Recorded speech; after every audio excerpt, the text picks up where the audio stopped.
Uy sharoitida ozish uchun top 4 ta mahsulot. 4-mahsulot sizni dasturxoningizda aniq bor. Karom.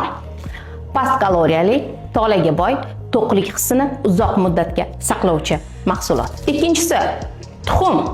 Nonushtaga iste'mol qilingan tuxum kun davomida ochlik hissini yo'q qiladi, chunki u juda ham proteinga boy. Uchinchisi, bodring. 98% suvdan iborat bo'lib, tanani tozalaydi, ya'ni detox vazifasini bajaradi hamda to'qlik hissini beradi.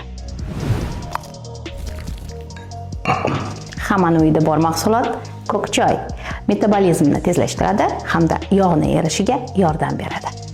Mana shu mahsulotlar hammaning uyida bor va bu bilan siz ozishingiz mumkin. Bu ma'lumotlarni ozmoqchi bo'lib, lekin qaysi dorilarni ichishni bilmay yurgan, oddiygina tabiiy yo'l bilan ozishni istagan tanishingizga yuborib qo'yishni unutmang.